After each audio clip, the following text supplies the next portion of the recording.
Assalamualaikum warahmatullahi wabarakatuh.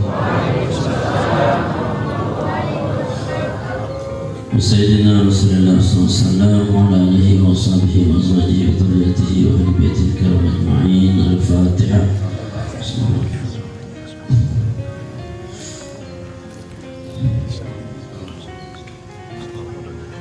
ولجميع الأولياء الصالحين والعلماء العاملين والأئمة المجتهدين وجميع المسلمين والمؤلفين والمفسرين والمحدثين والأساتذة ومشايخنا ومعلماتنا وعلمائهم ويمدنا بمدادهم وينفعنا ببركاتهم وأنوارهم وأسرارهم وعلومهم في الدين والدنيا والآخرة. الفاتحة.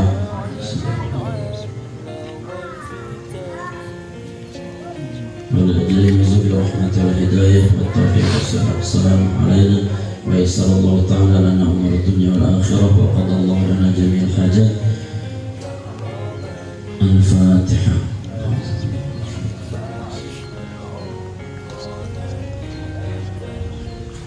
الحمد لله ثم الحمد لله الذي بنعمته تتم الصالحات والصلاة والسلام على سيدنا ونبينا محمد وعلى آله wasallam ajma'in. Amma ba'du. Yang sama-sama yang perlu ta'zimi Mudirul Ma'had Bapak Tundir Haji Profesor Dr. Zainuddin Mansur hafizahullah ta'ala yang dimuliakan Allah Subhanahu wa ta'ala, segenap orang tua kita yang hadir, yang jadi bagian dari pengurus besar Yayasan Tohir Yasin yang dimuliakan Allah Subhanahu wa ta'ala, yang tidak dapat kami sebutkan satu persatu, mami-mami tiang, tokoh agama, tokoh masyarakat, bapak-bapak yang tertazimi yang dimuliakan, ibu-ibu, singkatnya hadirin hadirat, jamaah majelis ilmu yang dimuliakan Allah Subhanahu wa ta'ala. Alhamdulillah wa syukurillah, bersyukur kehadirat Allah, sore ini kembali tanpa kami dapat hadir di majelis yang mulia ini di Pondok Pesantren Tohir Yasin. Mudah-mudahan kehadiran kita bermajelis di majelis ini mendatangkan ridha dan barokah dari Allah Subhanahu wa ta'ala, sehingga setiap hajat munajat dan doa-doa kita sore ini diijabah oleh Allah Subhanahu wa ta'ala. Amin. Berkhusus akan menjadi cita-cita, visi dan misi keluarga besar Yayasan Pondok Pesantren Riyadhus Shalihin Tohir Yasin ini diijabah oleh Allah Subhanahu wa ta'ala. Amin ya rabbal alamin. Salawat salam senantiasa semoga tercurahkan atas junjungan alam baginda Nabi besar Muhammad sallallahu alaihi wasallam yang telah menuntun kita menuju hidayah Allah Subhanahu wa ta'ala. Jemaah rahmati Allah Subhanahu wa ta'ala, mari kita lanjutkan kajian umum. Pada kesempatan ini kita akan membaca sedikit kajian yang ditulis oleh Sayyid Muhammad. Kitabnya adalah Al-Wasaya Ad-Diniyah. Jemaah dirahmati Allah Subhanahu wa ta'ala, pertama beliau membahas tentang betapa pentingnya kita niki mengamalkan nilai-nilai ketakwaan dalam kehidupan kita, karena semua ibadah ini itu muaranya pada ketakwaan, dan semua isi khutbah, ceramah itu isinya adalah tentang ketakwaan. Maka tidak ada khutbah yang sah kalau tidak ada memuju kepada ketakwaan. Atau ceramah juga walaupun tidak menjadi rukun, tapi dia menjadi syarat yang harus muncul di dalam tema itu sendiri. Aku kena pengajian disuruh dengan takwa, suruh dengan belanja dan mall. Ini dalam pengajian itu namanya promosi. Ya, maka menara pengajian modelnya, tapi yang dibahas adalah dunia, maka tidak usah sebut itu pengajian. Itu namanya kampanye untuk promosi. Tapi di dalam majelisnya Rasulullah SAW isinya itu ya harus yakni tentang ketakwaan, tentang membentang anteknya demen beramal soleh, membentang denganu demen ke Allah Ta'ala, demen berselawat, demen menjadi orang baik ya. Lamun pengajian itu kata Imam Ghazali, majelis itu hanya untuk membesarkan cinta kita sama dunia, maka tinggalkan majelis itu, karena itu adalah majelis yang tidak ada manfaatnya.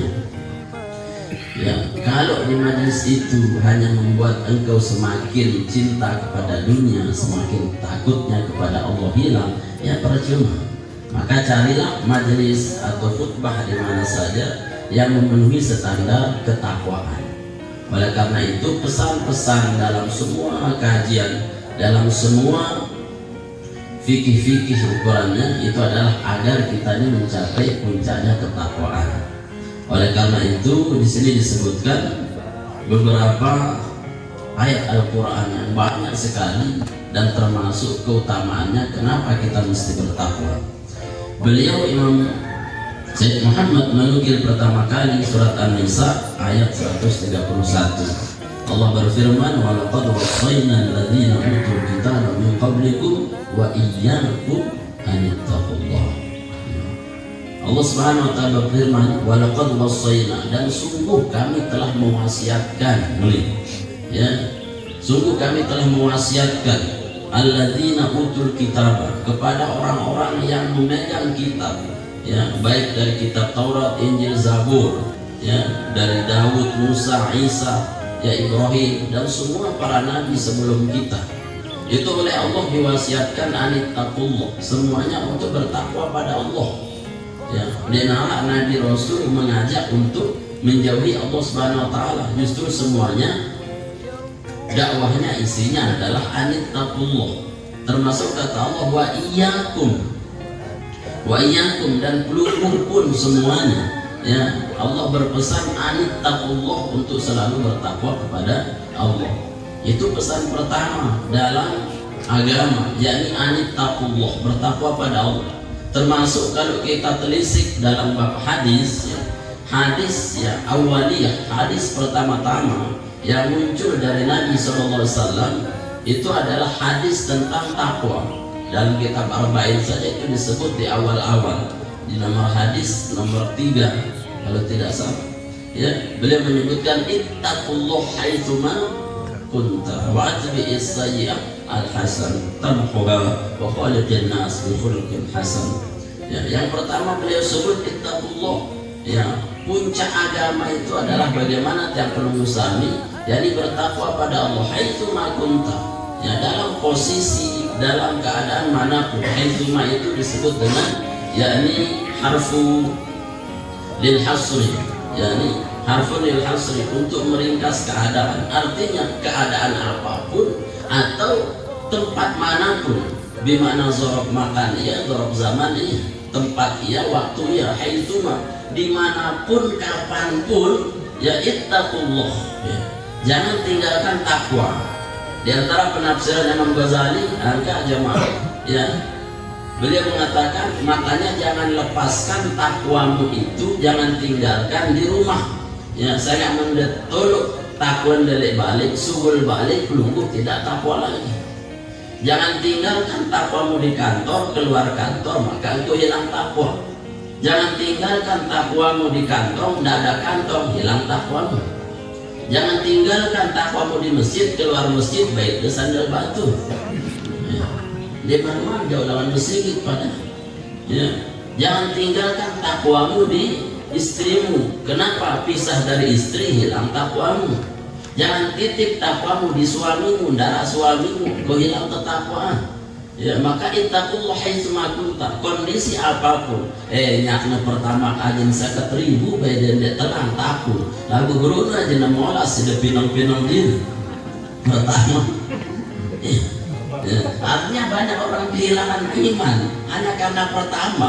Pertama berarti apa? Pertama itu lebih besar ketimbang Allah. Padahal kalau kita mau jujur, kata Allah, hari ini sama persis kondisi kita dengan saat Nabi SAW tentang peristiwa hijrah, ya, di bulan Muharram. Nabi oleh Allah Subhanahu wa taala diperintah untuk ya ayyuhal mudassir, ya, qum fa'anzir wa rabbaka fakabbir. Ya. Kenapa disuruh bangkit oleh Allah? Karena al-mudassir itu artinya beliau tidak bebas bergerak karena terkungkung oleh keadaan. Diboikot oleh orang kafir Quraisy, dia kanggo muamalah sahabat bersama Rasulullah di Mekah, tidak bebas beliau ke Masjidil Haram untuk ibadah, ya, dibatasi. Nah itu membuat beliau itu kurang legal untuk berdakwah.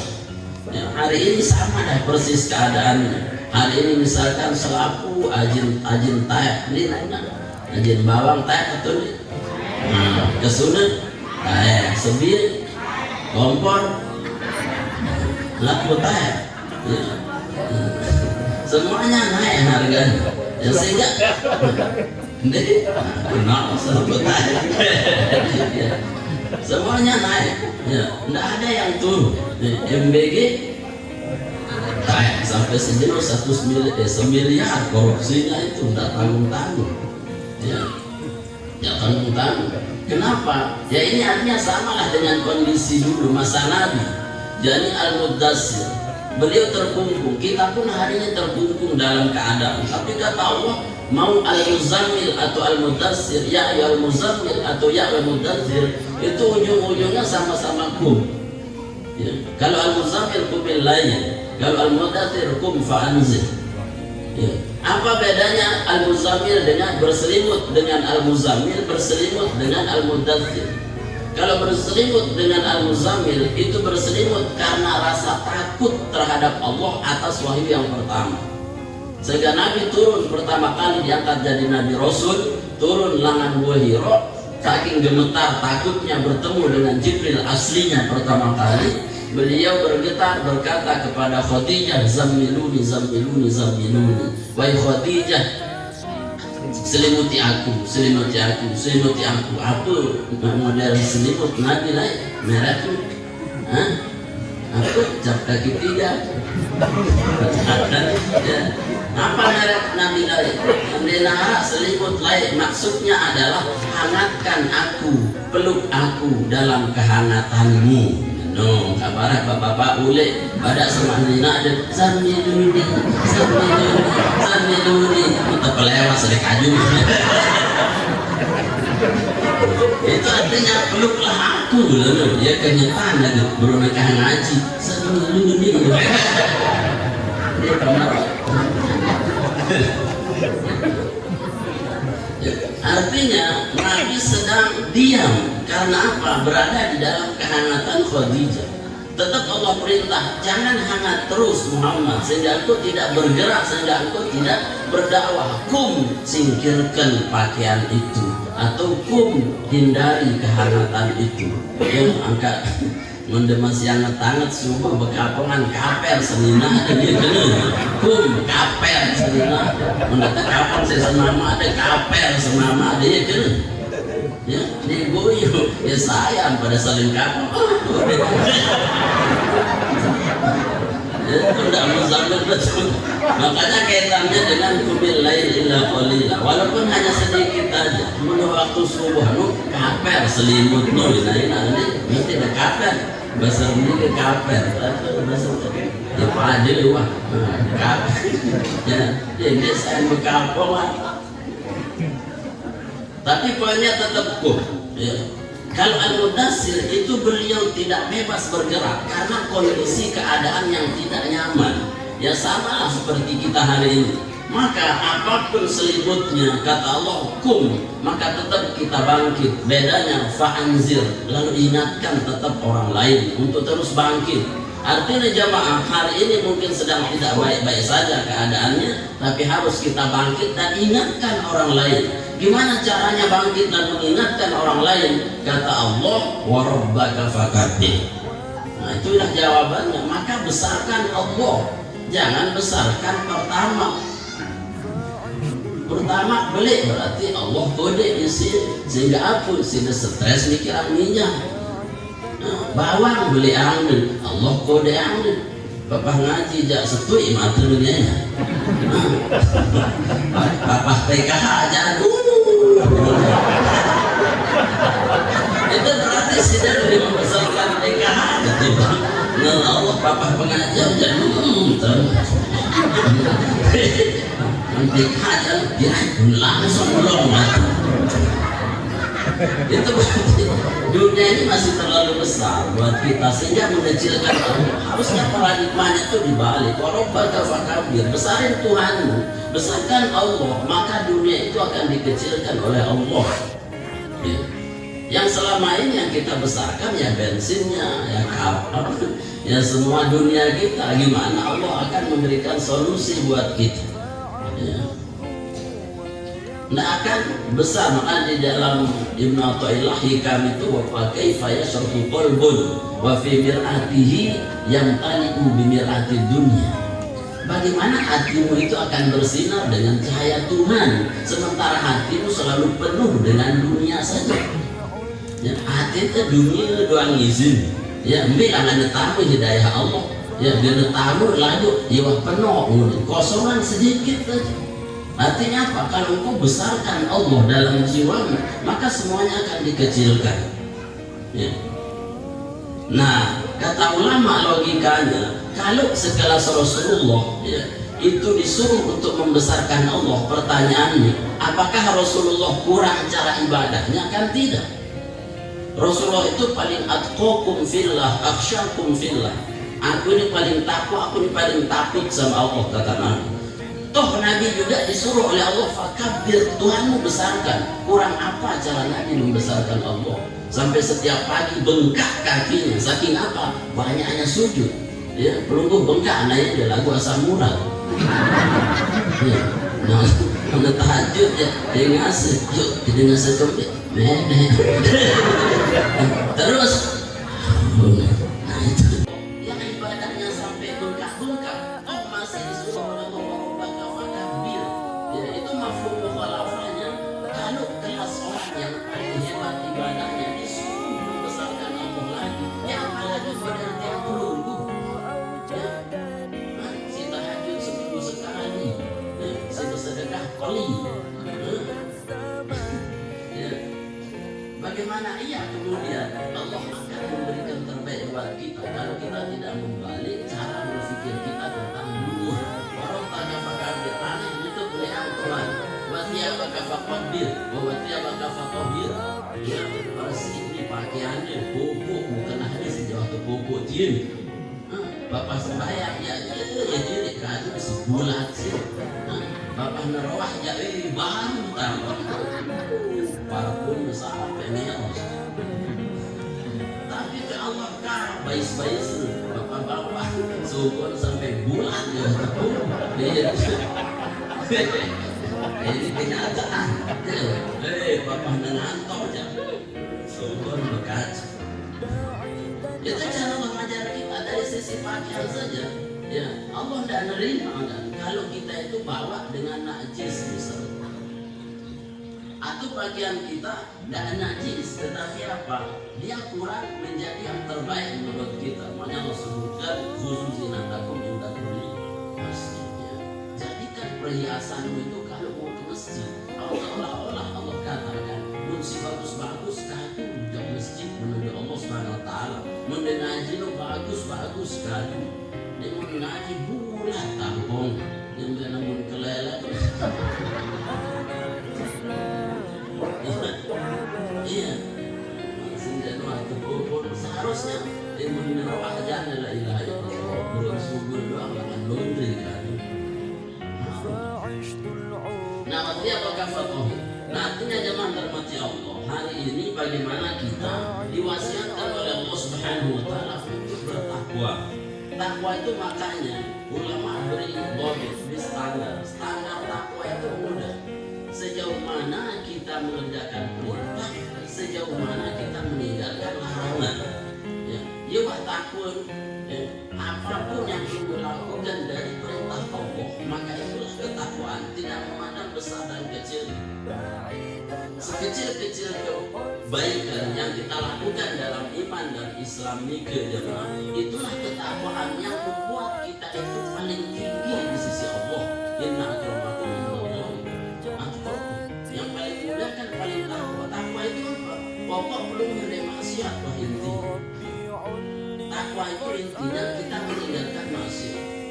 Walaupun belum hanya tidur misalkan, tidur itu kalau tarkul maasi itu sudah takwa. Jadi jangan salahkan dengan tidur. Yang Allah dengan itu tidak diri. Ya. Kenapa? Bisa jadi tidurnya dia meninggalkan maksiat, menengasi kerumun diri. Sehingga tidurnya lebih baik daripada bangunnya. Maka tidurnya dia sudah terhindar dari ghibah, itu takwa.